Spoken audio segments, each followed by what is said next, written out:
If you want to make the best cookie you've ever made, then you need to try this recipe. Seriously, this might be the greatest cookie of all time. Alright, greatest might be a stretch, but it's my favorite, and who knows? If you make it, it might be your favorite too.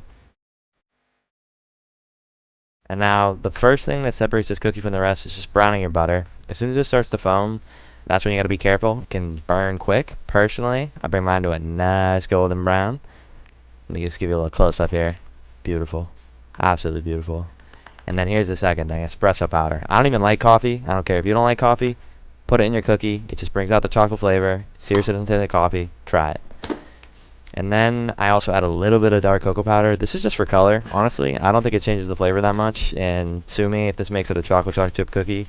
I don't think so, but yeah. And then you're going to want to whip out your scale, and we're going to measure our sugar and flour. For our sugar, we're just going to use white sugar, 112 grams, 100 grams of brown sugar, and 100 grams of dark brown sugar.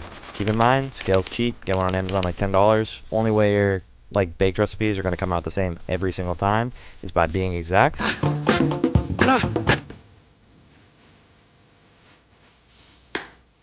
Next, we're going to crack 2 eggs, 1 whole egg, and then 1 egg yolk, and then add a tablespoon of vanilla paste. Okay, that's definitely not a tablespoon, but you know, measure with your heart, don't worry about it. And we're just going to mix that until homogeneous.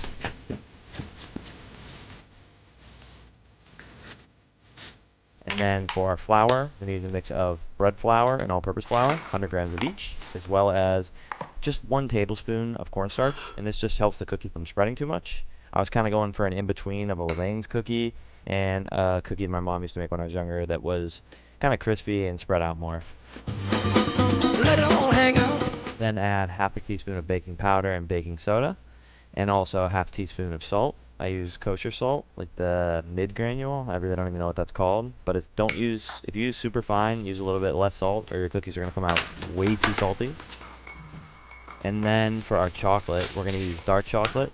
And if you don't like dark chocolate, use all semi-sweet, no problem. But me, I love dark chocolate. I'm gonna use a chocolate bar because I like having a little bit of chunk here and there. So we're gonna give that a good chop. Then we're gonna add our dry to our wet. So we're gonna start by just adding half of the flour mixture, give it a good stir, and then we're gonna add the other half as well as the chocolate. And then we're gonna mix that until you can't see any more flour streaks. Oh wow, run out of time.